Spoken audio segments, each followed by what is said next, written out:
예수님의 비유 가운데 네 가지 밭에 관한 비유가 있습니다. 어떤 밭은 돌짝밭, 이 돌짝밭은 흙이 깊지 않아서 싹은 금방 납니다. 그런데 뿌리가 깊지 않다 보니까 금방 말라버리죠. 또 어떤 밭은 길가밭이에요. 이 길가밭은 씨가 뿌려지기 무섭게 새들이 와서 다 먹어버립니다. 어떤 밭은 가시떨기 밭입니다. 이 가시떨기 위에 떨어지니까 가시가 자라서 기운을 막아버려 가지고 열매를 맺지 못하게 합니다. 그런데 좋은 땅이 있어요. 이 좋은 땅에 떨어진 씨앗은 100배의 열매를, 혹은 60배의 열매를, 혹은 30배의 열매를 결실한다고 말씀합니다.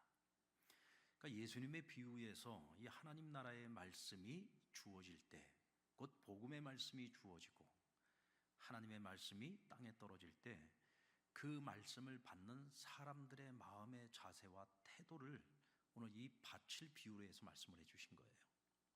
그러니까 어떤 사람은 하나님 말씀이 떨어질 때 그 말씀을 잘 받아들여서 열매를 맺는 사람이 있는가 하면, 어떤 사람은 마음속에 근심, 걱정, 염려들이 많다 보니까 말씀을 받기는 받는데 이것이 열매를 맺지 못하는 거예요.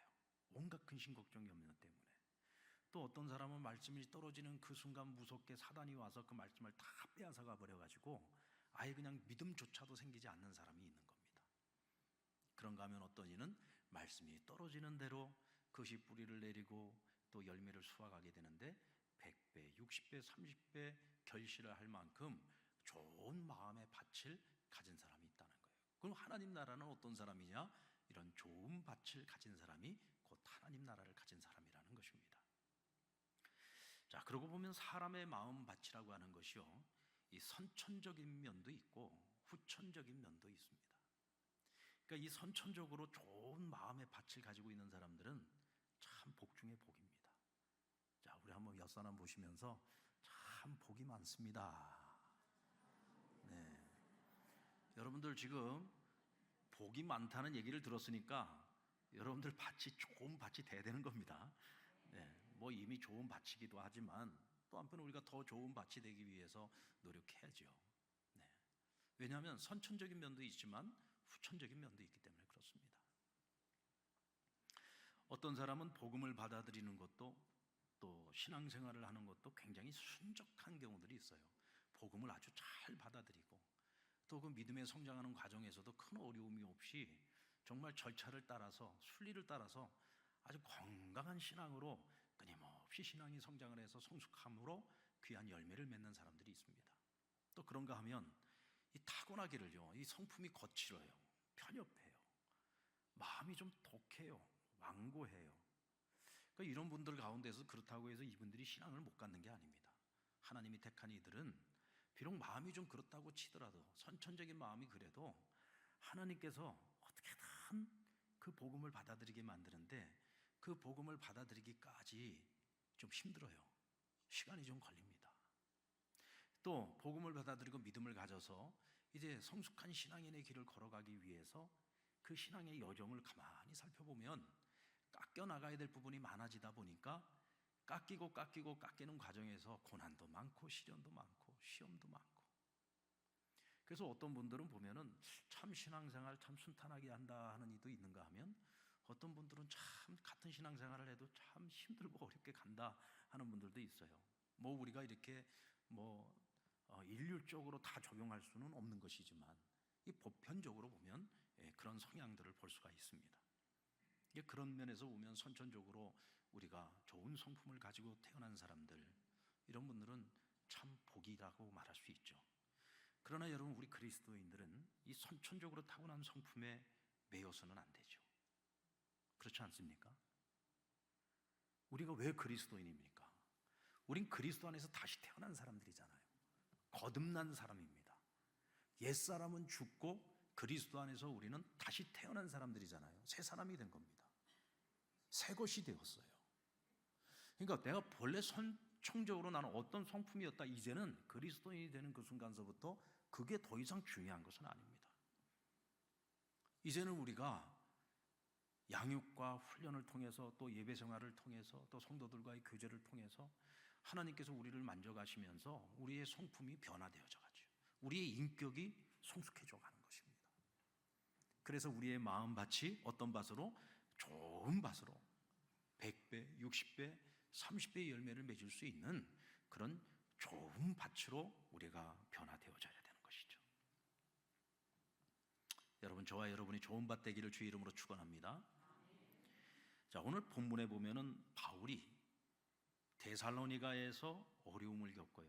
여기서도 나름대로 굉장히 성공적으로 선교를 잘 했는데, 이곳에 극렬 유대인들이 심지어는 저작거리에 깡패들까지 동원을 해가지고 이 바울과 실라를 잡아서 관원들에게 넘기려고 했습니다.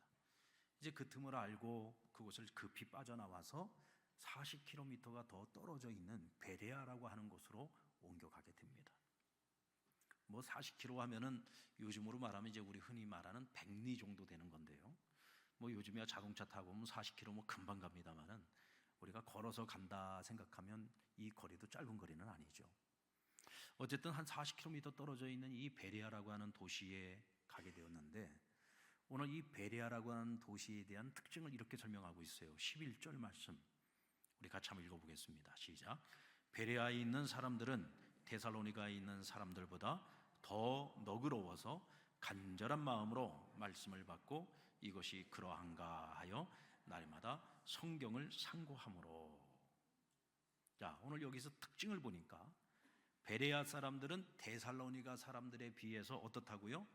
더 너그럽다라는 표현을 쓰고 있습니다. 너그럽다. 근데 예전 개역 성경에는 보면은 신사적이다라는 표현을 쓰고 있어요. 이 베레아 사람들은 굉장히 신사적인 사람이다. 그런데 가장 최근에 나온 번역 성경인 개역 개정 성경에서는 더 너그러운 사람들이다라고 표현을 했습니다. 그러니까 이 너그럽다라고 하는 표현은 조금 더 단편적인 표현이고요, 신사적이다라고 하는 이 표현은 보다 좀 포괄적인 표현입니다. 그래서 그냥 평범한 우리 성도들이 성경을 읽기에는 신사적인 마음을 가졌다라고 하는 것을 해석하는데 굉장히 복잡하고 다양한 해석이 나올 수 있기 때문에 이 성경을 번역하는 사람들의 입장에서는 성도들이 그냥 단순하고 쉽게 이해할 수 있도록 하기 위해서 너그럽다라고 하는 표현을 썼어요. 근데 저는 개인적으로 신사적이라는 표현을 저는 훨씬 더 좋아합니다. 왜냐하면 신사적이다라고 하는 이 표현 속에는 굉장히 많은 내용들을 담고 있는 거거든요. 그런데 오늘 이 짧은 시간에 그 많은 내용들을 다 다루기는 어렵기 때문에 개역 개정 성경에서 말하고 있는 더 너그럽다라고 하는 이 표현 중심으로 해서 왜 그들을 너그럽다라고 이야기하는지에 대해서 우리가 좀 깊이 고찰해 보면서 오늘 우리가 신사적인 교회, 신사적인 성도의 삶을 살아갈 수 있다면 얼마나 좋을까라는 그런 소망을 가지고 말씀을 같이 한번 들여다봤으면 좋겠습니다. 자, 너그러운 사람들이라는 말을 쉽게 이야기를 하면 이런 거죠. 베레아 사람들은 마음밭이 좋은 동네다라는 뜻입니다. 마음밭이 좋은 동네다. 그러니까 데살로니가 사람들하고 비교를 해서 볼 때 이 베레아 사람들이 굉장히 신사적이고 너그러운 사람들, 마음밭이 참 좋은 동네다라고 표현하는 것을 보면 이 바울이 굉장히 베레아 사람들에게 감동을 많이 했던 것 같아요. 웬만해서 이런 표현을 잘 안 쓰거든요. 그런데 굉장히 이 사람들이 너그러운 사람들이었다라고 하는 그런 마음을 바울이 굉장히 깊이 깨달았던 것 같아요. 그래서 그의 마음속에는 나름대로의 감동도 있었고 감격도 있었던 것을 알 수가 있습니다. 사람들의 마음이 굉장히 부드러워요. 좋은 밭이라는 얘기죠. 데살로니가 유대인들처럼 마음이 완고하지 않았다는 뜻입니다. 그러니 베레아에서도 믿는 사람들이 굉장히 많이 나오게 됩니다. 그래서 오늘 본문에 보면 헬라의 귀부인과 남자들 적지 않은 수가 예수를 믿게 되었다라고 말씀하고 있어요. 굉장히 성공적인 선교를 이루었다라고 하는 뜻입니다. 저는 목회를 하면서 제가 경험한 것 중에 제가 목회에 있어서 가장 중요하게 생각하는 것 중에 하나는 교인들의 마음밭이라는 생각을 합니다. 어떤 경우에는 보면은 참 목사님이 목회도 참 잘하고 설교도 참 좋고 여러 가지 굉장히 재능과 재주도 많이 가지고 계시고 여러 가지 어느 것 하나 빠지지 않는 분들이 있어요. 근데 보면 참 교회의 이 성도들의 마음밭이 별로 안 좋아요. 그게 선천적인 것인지 아니면 어떤 상황들이 있어서 그 상황 속에서 성도들의 마음이 그렇게 강팍하고 완고해진 것인지 그 이유가 무엇인지는 정확하게 모르겠습니다만은 어떻게 보면 참 좋은 목사님이신데 그분이 그렇게 열심히 하는데도 불구하고 이 밭이 안 좋아서 열매가 별로 없는 그런 교회들이 있어요. 이게 같은 목회자의 입장에서 보면은 참 안타까울 때가 있습니다.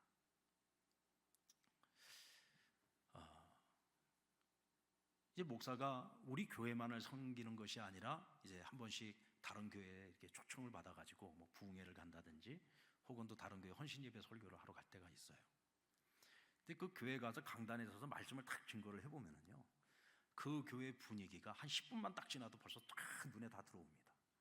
아, 참 이 교회는 참 밭이 좋은 교회가 굉장히 부흥하는 교회고 분위기가 참 좋은 교회고 행복한 교회구나. 이게 벌써 딱 드러나요.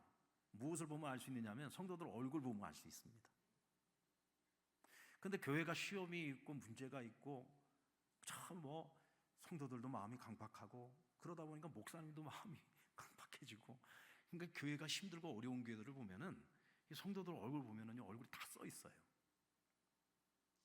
말씀을 전할 때도 보면은 은혜 받으려는 얼굴이 아니라 얼굴들이 트집 잡으려는 얼굴들이 있잖아요. 그런 것이 느껴진다니까요. 그러니까 교회 담임 목사님 얼굴도 굳어지더라. 성도들도 얼굴이 굳어지고. 그러니까 여러분, 그 교회가 얼마나 불행하겠습니까? 행복하지 않죠. 주 안에서 만나서 우리가 정말 하나님 나라를 이루어가는 아름다운 교회, 평화의 공동체잖아요. 세상의 어떤 공동체보다도 행복해야 될 공동체가 하나님을 섬기는 교회가 행복하지 않다면 그것처럼 불행한 것이 어디 있겠습니까? 요즘 대전에서 교회가 분쟁 중인 교회가 하나 있어요.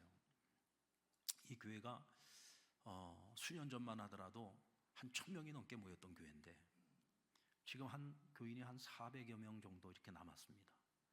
근데 400여 명 정도 모인 교인들이 목사님이 설교를 하려고 강단에 딱 나오면 300명 정도가 일어나서 다 나가버려요.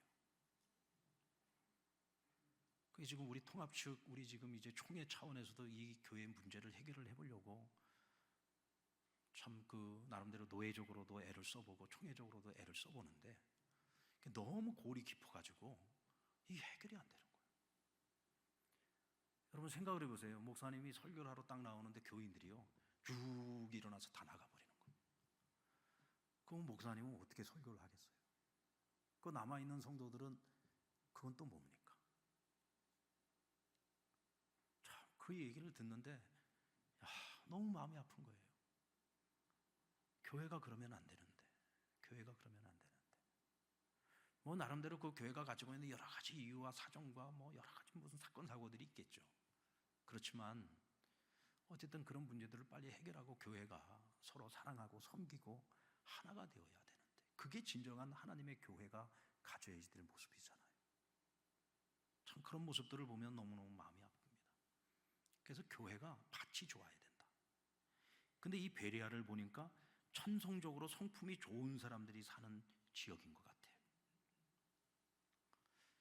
또 환경적인 요인도 있습니다. 어떤 환경에 의해서 사람들의 마음이 굉장히 완고해지고 척박해질 수도 있고, 그런가 하면 굉장히 사람들이 온유해지고 부드러운 성품을 가질 수도 있어요. 환경적인 요소에 의해서.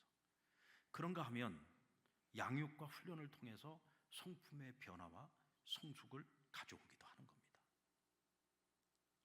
예수님 팔복 말씀에 보면 온유한 자는 복이 있나니 저가 땅에서 기업을 얻는다라고 말씀합니다.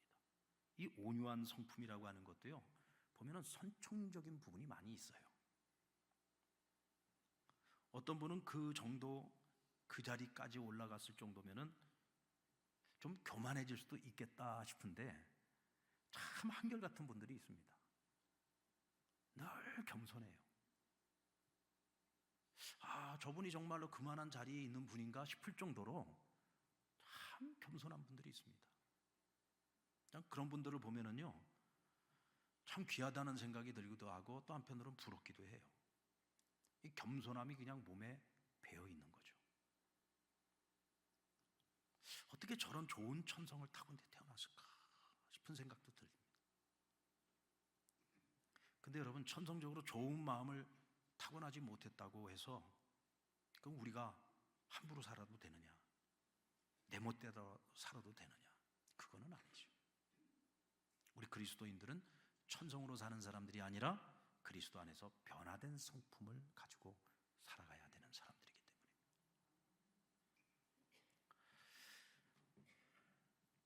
자, 그러면 이 베레아 사람들의 신사적인 성품이 그럼 어떤 모습이었는지를 우리가 한번 살펴보겠는데요. 우리 11절 말씀을 같이 한번 읽어볼까요? 11절 시작. 베레아 사람들은 데살로니가에 있는 사람들보다 더 너그러워서 간절한 마음으로 말씀을 받고 이것이 그러한가 하여 날마다 성경을 상고함으로. 자, 오늘 여기 보니까 그들은 간절한 마음을 가지고 말씀을 받았다 그랬어요. 간절한 마음. 제가 밖에 나가서 우리 다른 교회 목사님들하고 이렇게 같이 교제하면서 이야기할 때 제가 항상 우리 교인들 이야기할 때 그 얘기를 많이 합니다. 우리 상랑교회는 교인들이 참 젠틀하다. 이 젠틀하다는 말이 뭐예요? 신사적이다라는 뜻이죠.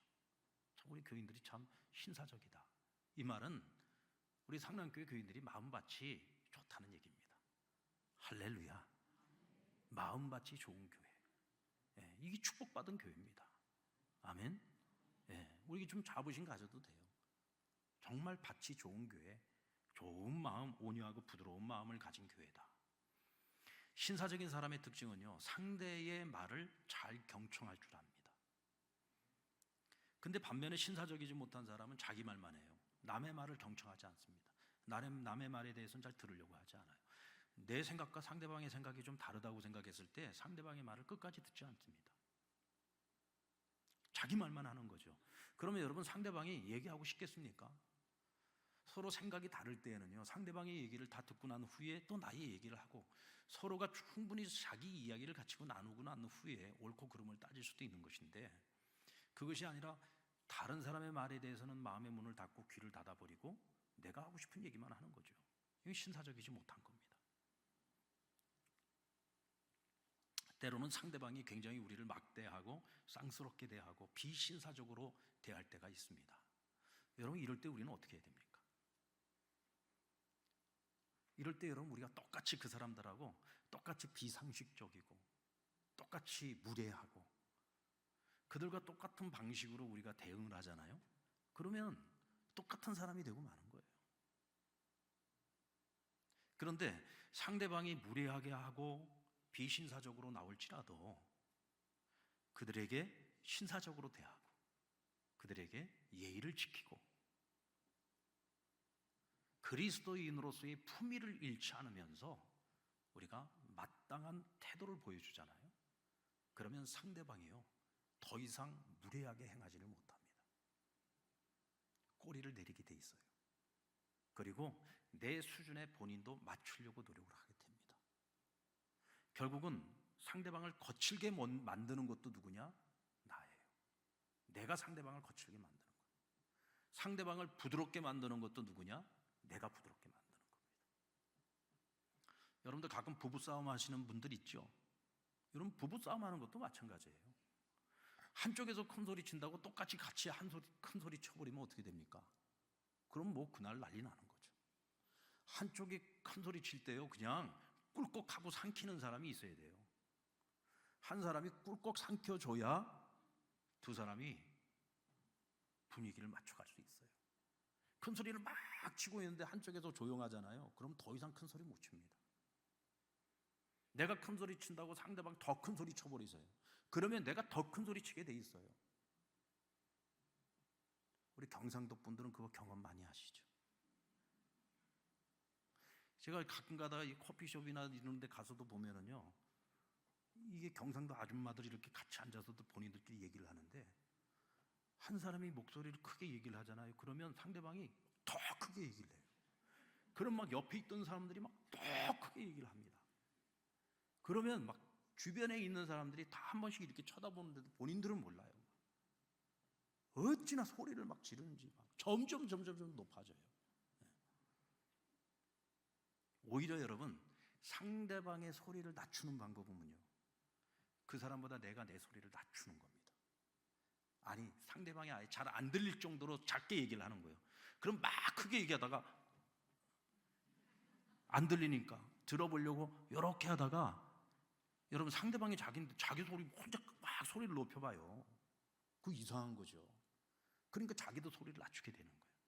그래서 항상 우리가 쌍방 간의 대화를 나누고 쌍방 간의 관계를 맺을 때에는 절대로 상대방하고 같은 성향으로 맞부딪히면 안 됩니다. 항상 내가 조금 물러나고, 내가 조금 양보하고, 내가 조금 소리를 낮추고, 내가 조금 더 기다려주고, 내가 조금 더 들어주려고 노력을 할 때 온전한 관계가 만들어질 수 있는 거예요. 근데 오늘 베레아 사람들을 보니까 바울이 복음의 말씀을 전할 때에 그들은 집중해서 들었다. 경청할 줄 아는 사람이에요. 사실 여러분, 바울이 이야기하는 것을 그들은 지금 처음 듣는 얘기였을 겁니다. 그리고 처음부터 그것이 받아들여지지 않았겠죠. 그렇죠? 그렇지만 그들은 이게 대체 무슨 소린가 해서 열심히 듣고자 한 거예요. 나랑 생각이 다르다고 해서 무슨 말도 안 되는 소리냐고, 나가라고, 당신 같은 사람 필요 없다고, 이게 아니에요. 끝까지 집중해서 들어주는 거예요. 그리고 나중에 성경을 상고했다 그랬어요. 이게 무슨 얘기냐면 바울이 한 얘기를 처음 듣는 이야기지만 이것이 진짠가 가짠가 하여 긴가민가 하여 성경을 가지고서 계속 읽고 또 읽고 또 읽으면서 바울에게 들었던 말씀과 성경의 말씀을 계속 비교하고 맞춰보면서 과연 그의 말이 진리인가? 이것을 고찰해 보았다는 뜻이잖아요. 나랑 다르다고 해서 무조건 거절해버리고 나랑 다르다고 해서 무조건 배격해버리는 그게 아니란 말이죠. 다르지만 들어주고 다르지만 생각해보는 것입니다. 이게 신사적인 것입니다. 이때 여러분, 성령님이 역사를 하십니다. 여러분, 나랑 다르다고, 나 처음 들어보는 얘기라고 그냥 귀를 딱 닫아버리면 성령님이 역사하실 수가 없잖아요. 생각을 할 때, 듣고 생각을 할 때 성령님께서 역사를 하시니까 이때 믿음의 역사가 일어나는 것입니다. 교회에 가서 설교를 해봐도요, 말씀에 집중하고 말씀을 잘 경청하는 교회를 보면은요, 그런 교회들은 굉장히 평안한 교회예요. 그리고 부흥하고 있는 교회고 행복한 교회인 것을 알 수 있어요. 근데 보면 말씀 시간에도요, 말씀에 집중을 못하는 교인들이 있어요. 아까도 제가 처음에 말했던 것처럼 처음서부터 얼굴들이 다들 그냥 굳어 있어요. 완고해요. 또 심지어는 어떤 사람들은 마치 트집 잡으려는 것 같은 얼굴을 하고서 막 쳐다보는 사람도 있어요. 근데 확실히 그런 교회들은요, 분명합니다. 아, 이 교회가 평안하지 못하구나. 금방 드러나죠. 밭이 좋지 않은 거예요. 그 우리 교회 상남교회에 와서 설교하고 가시는 우리 외부 강사 목사님들하고 얘기를 해보면 한결같이 늘 하는 얘기가 있어요. 상남교회는 교인들이 참 말씀을 잘 먹는다는 거예요. 교인들이 참 말씀을 잘 먹어요. 여러분, 말씀을 어떤 사람들이 잘 먹을까요? 말씀을 어떤 사람들이 잘 먹을까요? 하나님을 잘 아는 사람들이 말씀을 잘 먹습니다. 들을 귀를 가지고 있는 사람들이요, 말씀을 잘 먹어요. 그러니까 결국 말씀을 잘 먹는다는 것도 훈련입니다. 늘 평상시에 우리가 말씀의 훈련들이 잘 돼 있는 거예요. 말씀을 늘 묵상하는 생활을 하고 있고, 또 성경을 읽고, 성경을 읽으면서 또 생각을 하고, 그래서 항상 말씀 중심의 삶을 살아가고 있으니까 늘 듣는 일에 있어서도 최선을 다하는 것입니다. 그리고 늘 배우는 일에 최선을 다하는 거죠. 여러분, 이것이 말씀을 듣는다는 것도 그냥 어느 날 하루아침에 말씀을 잘 듣는 교회가 되는 것이 아닙니다. 긴 시간 동안 이런 말씀을 듣는 훈련들이 잘 되어져 있을 때 누가 와서 말씀을 전하더라도 그 말씀을 받는 태도가 벌써 다르고, 말씀을 들으면서 스스로가 은혜를 받는 모습들이 다 다른 거예요. 뭐 제가 가끔가다 한 번씩 이제 웃으려고 하는 소리입니다. 예, 제가 이게 잘못됐다고 하는 얘기가 아니고 웃으려고 하는 얘기예요. 우리 아멘 좀 하자고. 그죠? 아멘 좀 하자. 사실 여러분, 저는 그렇게 생각합니다. 우리가 아멘의 타이밍을 놓치는 거야. 아멘을 하고 싶은데 이미 지나갔어. 그래서 아멘을 못 하는 거죠. 왜? 우리 교인들은 말씀을 들을 때 생각하면서 듣거든. 아닙니까? 나는 그렇게 생각하는데. 왜? 우리 교인들은 신사적이니까. 말씀을 들으면서 생각하는 거야. 생각을 하면서 듣기 때문에 생각하고 난 다음에 아멘 하려고 그러는데 벌써 다음으로 넘어가 있으니까 아멘을 놓치는 거죠. 그래서 제가 이제 한 번씩 각성을 시키면서 우리 한번 왜 아멘 안 하냐, 아멘 한번 하자 그러고 이제 하는 거예요. 근데 사실 아멘을 안 해도 괜찮아요. 마음으로 아멘 하면 되는 거죠. 중요한 것은 아멘을 입으로 하는 게 중요한 게 아니라 진실로 내가 마음으로 깨닫는 것이 중요한 거예요. 깨달아진 그 진리를 내가 믿는 것이 중요한 거고, 믿음대로 살아서 내 삶이 변화되는 것이 중요한 거죠. 아멘은 잘하는데 뭐 크게 아멘 아멘 아멘 하기는 하는데 삶에서 전혀 믿는 자의 모습이 드러나지 않는다면 그 아멘 그거 뭐 백날하면 뭐 하겠습니까?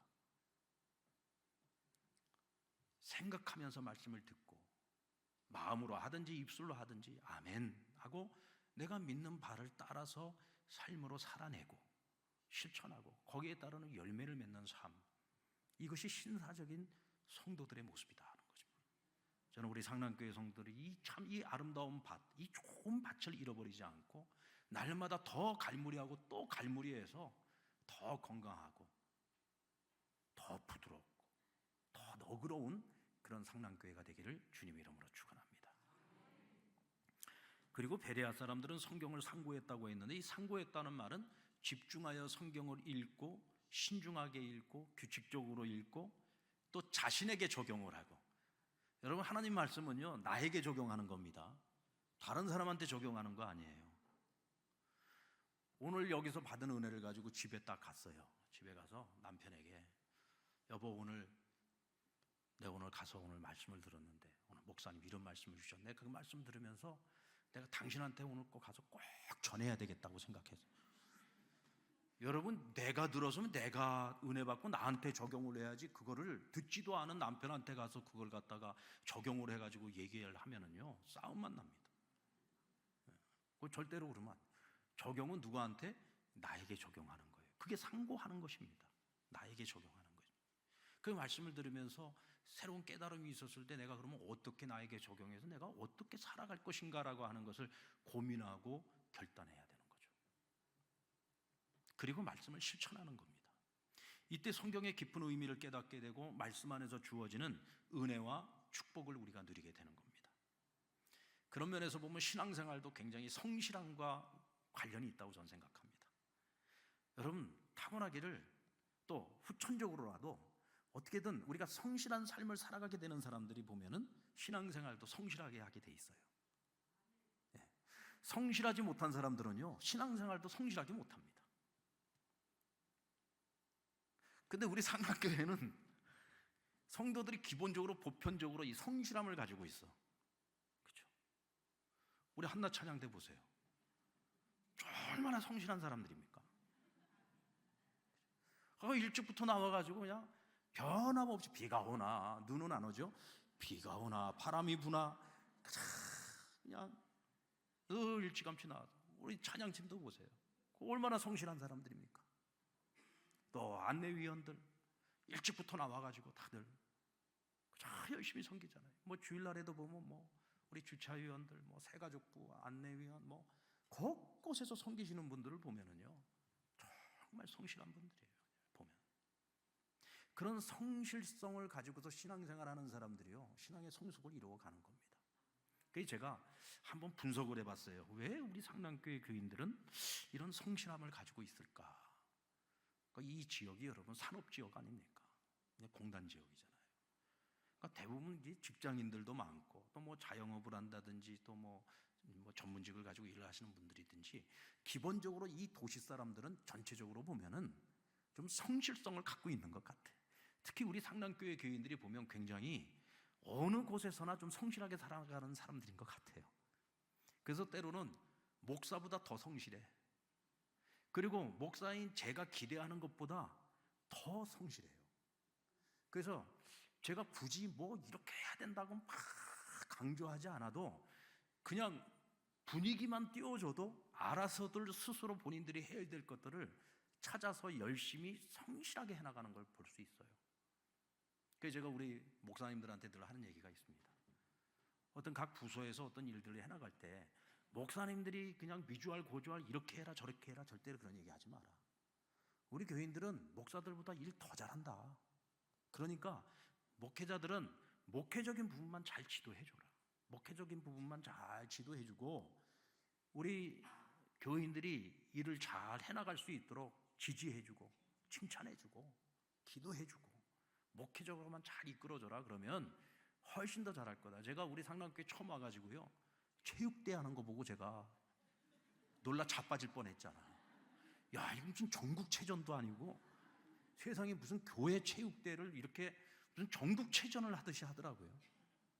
근데 그게 그냥 일사불란하게 막 돌아가는데 제가 깜짝 놀랐잖아요. 야, 이 교회는 뭐가 돼도 되겠구나. 진짜 저희 집사람하고 우리 상남교회 내려오기 전에 상남교회를 놓고 계속 기도하는데 하나님이 뭘 하나 보여주셨어요. 뭘 보여주셨냐면 잘 차려진 밥상을 보여주셨어. 잘 차려진 밥상. 그 밥상 위에 놓여있는 반찬들이 하나도 똑같은 반찬이 없어. 정말 각양각색의 이 반찬들이 쫙 놓여있고 막 음식들이 잔뜩 놓여있는 거를 보여주셨어요. 근데 와서 보니까 맞아요. 잘 차려진 밥상이야. 잘 차려진 밥상. 이 잘 차려진 밥상을 뭐부터 먹을 것인가를 정하고 어떻게 하면 이 밥상이 더 맛있는 밥상이 되도록 만들고 이 밥상에 더 많은 사람들이 모여서 함께 먹고 건강하고 더 행복하게 만들어가는, 이게 나의 사명인가 보다. 그리고 진짜 목회를 해나가는 가운데 쭉 지난 날들을 돌아보면 정말 하나님이 보여주셨던 거 하나도 헛된 것이 없었고 하나님이 이루시겠다고 했던 것들이 하나도 이루어지지 않은 것이 없어요. 모든 것이 하나님이 하신 것이지만 저는 늘 그렇게 생각합니다. 그래도 우리 상남교회는 밭이 좋은 교회라서 그렇다. 밭이 좋은 교회. 네. 신사적인 교회. 그리고 기본적으로 성실함을 가지고 있는 교회다. 성실함. 여러분, 이 성실함을 잃지 않기를 바랍니다. 하나님 앞에서 또 성도들과의 관계 속에서 우리가 하나님을 예배하고 또 기도하고 우리가 열심히 전도하고 우리 성도로서의 우리가 마땅히 해야 될 일들이 있어서 게으르지 아니하게 성실함을 가지고 하나님을 섬길 수 있는, 교회를 섬길 수 있는 저와 여러분 될 수 있기를 주의 이름으로 축원합니다. 저는 그런 의미에서 우리가 이제 이번 오는 주일날 우리가 또 이제 교회 항종 직분자들을 새롭게 또 세우는 축제의 날입니다. 저는 이게 축제의 날이라고 생각합니다. 그러면서도 한편으로는 제가 기도하고 있어요. 이게 또 선출을 하다 보면 우리가 이번에 또 많은 수의 직분자들을 세우는 것이 아니기 때문에 이번에 꼭 좀 세워져야 될 분들인데도 또 어떻게 하다 보면은 또 이번에 세움받지 못하는 분들이 있어요. 뭐 그렇다고 해서 뭐 우리가 서로 실망할 것도 없는 게 또 뭐 한 2, 3년 있다가 또 우리가 계속 세워나가는 거니까. 교회 일꾼들은 많이 세울수록 좋은 거거든요. 일꾼이 많다는 얘기는 그만큼 교회가 건강하게 지금 부흥해 가고 있다는 얘기니까 감사한 일이죠. 근데 우리가 어쨌든 사람을 세우는 일이 있어서는 어떤 기준이 있어야 돼요. 근데 무엇보다도 중요한 건 저는 그런 생각을 해봤어요. 오늘 말씀을 준비하는 가운데서도 사실 오늘 이 본문 제가 일부러 정한 본문도 아니고 우리가 지금 쭉 사도행전을 강해하면서 지금 오늘 딱 이 차례인데 그래서 딱 이 말씀을 준비하다 그런 생각이 드는 거예요. 그래, 일꾼을 세울 때도 이런 신사적인 사람들을 세웠으면 참 좋겠다 이런 생각이 들었어요. 신사적인 사람들, 마음이 너그러운 사람들, 온유하고 부드러운 사람들, 포용력이 있는 사람들, 그리고 성실함을 가지고 교회를 섬기고 성도들을 섬기는 분들, 이런 분들이 교회 일꾼들을 세우시면 교회가 더 건강하지 않을까. 또 이렇게 일꾼들을 세우는 과정에서요, 기존의 우리 중직자들도 우리 스스로를 한번 돌아보는 기회로 삼아야 됩니다. 우리가 처음 직분자로 세워졌을 때의 그 마음을 내가 지금도 가지고서 겸손하게 섬기고 있는가? 내가 정말 그때의 그 마음을 가지고 성실하게 지금 내가 교회를 섬기고 있는가? 직분을 받았을 때 그때의 마음과 지금 현재의 내 모습에 괴리감이 있다고 한다면 우리가 더 경각심을 가지고 내가 더 다시 한번 다짐하고 다시 한번 더 성실하게 열심히 교회를 섬기고 성도들을 섬겨야 되겠다는 그런 새로운 결단을 가질 수 있는 그런 시간이 돼야죠. 그래서 기존의 성도들도 더 신사적인 성도가 되기 위해서 애쓰고 또 이번에 새롭게 세워질 일꾼들도 더 신사적인 그런 재직으로서의 또 사명을 감당해야 되겠다고 하는 그런 마음가짐들을 가질 때 우리 교회가 더욱더 주 안에서 하나가 되고 더 건강하고 행복한 교회로 세워져 가지 않을까 생각합니다. 할렐루야. 자, 바울이 이렇게 베레아에서 참 좋은 사람들을 만나서 복음을 전하고 또 많은 사람들이 예수 믿게 됐어요. 근데 여러분, 이제 항상 문제는 이 데살로니가에서 문제를 일으켰던 사람들이 바울이 베레아에 간 것을 알게 됩니다. 그리고 베레아에 가서도 여기서도 막 믿는 사람들이 많이 생기고 있다는 이야기를 들었어요. 그러면 여러분, 이건 지금 남의 동네 얘기잖아요. 그러면은 자기네 동네에서는 이미 떠난 사람이니까 신경 안 쓰면 되는데, 여기 있던 이 유대인들이 또 이 베레아까지 쫓아온 겁니다. 그리고는 이제 이 바울과 또 그 일행을 괴롭히려고 하니까 바울이 그들을 피해서 다른 곳으로 떠나요. 그래서 이제 아덴이라고 하는 도시로 가게 되는데, 우리가 여기서 이제 한번 생각을 해보는 것은, 지난주에도 말씀을 드렸습니다마는 빌립보에서는 매를 맞고 감옥에 갇히기도 하지 않았습니까? 근데 데살로니가에서는 도망을 갔어요. 그리고 오늘 이 베레아에서도 보니까 그들이 와서 괴롭히려고 할 때 바울과 그 일행이 같이 떠나려고 했는데 실라와 디모데는 같이 떠나지를 못했어요. 급히 출발을 하느라고 바울만 떠나가지고 아덴으로 가게 된 겁니다. 그래서 이제 바울을 그곳까지 데려다 준 사람들에게 디모데와 실라가 속히 아덴으로 올 수 있게 해달라고 부탁을 하는 그런 이제 장면이 나옵니다.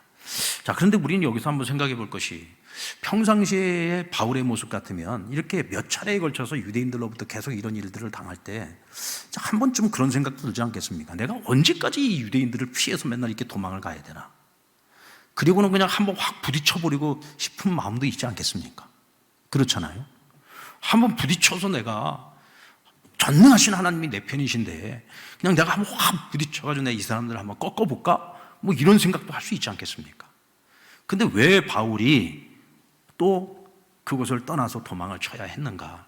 저는 여기에서 바울의 고민이 있다고 생각을 합니다. 그것은 지금 자신을 지금 괴롭히고 있는 사람들이 누구예요? 이방인들이 아니에요. 유대인들입니다. 같은 동족이죠. 또 그들이 믿고 있는 하나님이 어떤 하나님이에요? 여호와 하나님이시잖아요. 자기가 믿는 분도 바로 그 하나님, 여호와 하나님이에요. 그런데 다른 차이점이 있다면, 하나님께서 보내시기로 한 그 메시아가 이 땅에 오셨어요. 그런데 이 유대인들은 그것을 깨닫지 못하는 거죠. 믿지 못하는 거죠. 근데 바울은 그것을 부활하신 예수님을 만남으로써 믿음을 갖게 된 거고요. 그 차이일 뿐인 거예요. 그런데 이방인들의 입장에서 보면 유대교나 기독교나 별 차이가 없어 보여요. 그런데 지금 만약에 바울이 이 유대인들하고 만약에 여기서 서로 간에 그냥 싸움이 일어나고 막 다툼이 일어나게 되면, 이방인들의 눈으로 볼 때에는 저것들은 말이야 같은 유대인들끼리 싸우고, 뭐 보니까 똑같이 하나님을 믿는 사람들인데 뭐 자기네들끼리 저렇게 싸우네? 그러면 오히려 우리가 복음을 전하는 데 있어서 이 일이 방해가 될 수도 있겠다라는 생각을 한 겁니다. 그러니까 자존심 상하는 것도 있어요. 내가 언제까지 맨날 피하고 도망만 다녀야지 되나? 자존심 상하는 것도 있어요. 그러나 그는 더 큰 것을 생각한 겁니다. 복음의 전함을 생각한 거죠. 이것이 복음 전함에 있어서 방해가 되고 회방이 되는 일이라고 한다면, 내가 100번을 피하고 1000번을 피하는 한이 있더라도 절대로 이것은 다투고 싸워서 해결할 문제란 아니라고 생각을 했던 겁니다. 저는 이것이 오늘날의 우리 교회에도 굉장히 필요한 자세라고 생각합니다. 여러분, 교회 공동체에도 정말 다양한 사람들이 모여 있는 곳이잖아요. 우리에게서도 공통점은 한 가지밖에 없어요. 예수 그리스도가 우리의 DNA라고 하는 거 빼놓고는 다 다릅니다. 생김새도 달라요, 성격도 달라요, 기질도 달라요, 신앙의 스타일도 달라요. 뭐 신앙의 스타일이라는 건 우리가 같은 공동체 안에서 신앙생활을 하다 보니까 우리가 이제 다 어떻게 보면 좀 닮아가는 게 있습니다. 그렇지만 여러분, 우리가 아무리 닮아간다고 해도 많이 서로가 달라요. 그러나 이렇게 다른 사람들이 하나의 공동체를 이루고 우리가 하나됨을 이루어서 나아갈 때, 서로 다른 생각들을 가지고서 한마디씩 다 하고 자기 주장을 하고 어떤 문제가 있을 때 그걸 다툼으로써 해결을 하려고 하면은, 그 하나님 보실 때 얼마나 속상한 일입니까? 또 바깥에서 사람들이 바라볼 때에도 그 교회가 얼마나 한심한 노릇이고, 어떻게 보면 여러분, 교회 안에서 일어나는 이런 분쟁과 다툼의 문제는요, 그리스도인으로서 교회에서 일어나는 최악의 사태라고 저는 생각을 합니다. 예수님께서도 제자들을 위해서 기도하고 이 땅에 세워질 교회를 위해서 기도할 때 우리가 하나 된 것처럼 저들도 하나 되게 해달라는 기도가 마지막 기도였습니다. 이제 그만큼 참 하나가 된다는 건 어려운 거예요. 하나가 되기 위해서는요, 우리가 서로의 생각을 내려놓고 서로가 양보하고 하나님의 뜻이 무엇인지를 물으면서 그 하나님의 뜻 안에서 우리가 함께 합력해 나가는 것입니다. 절대로 다툼과 분쟁은 안 된다. 그래서 바울은 다툼과 분쟁이 일어나지 않도록 하기 위해서 자기를 비우는 거예요. 자기를 내려놓는 겁니다. 그렇기 때문에 그는 가는 곳마다 하나님이 그와 함께 하셔서 다툼과 분쟁이 아닌 화평의 복음을 전하면서 그곳에서 하나님의 나라를 계속 확장시켜 나갈 수 있었던 것입니다. 사랑하는 여러분, 우리 상랑교회는 신사적인 교회, 신사적인 성도들입니다. 좋은 마음의 밭을 가지고 있는 교회예요. 그래서 우리가 더 좋은 밭으로 우리 스스로를 끊임없이 갈무리해 나가면서 더 성숙한 교회가 되어줄 수 있기를 주님의 이름으로 축원합니다. 신앙생활도 성실해야 됩니다. 여러분들 교회에서도 우리가 각각 맡은 직분들이 있고 또 맡은 사명들이 있습니다. 그 직분과 사명에 걸맞도록 우리가 성실함을 가지고 교회를 섬길 수 있기를 바랍니다. 어떤 경우에도 다투거나 싸움이 없이 우리가 늘 서로 사랑하고 용서하고 용납하고 서로의 발을 씻겨줄 수 있는 그런 신앙 공동체가 되기를 우리 주님의 이름으로 축원합니다.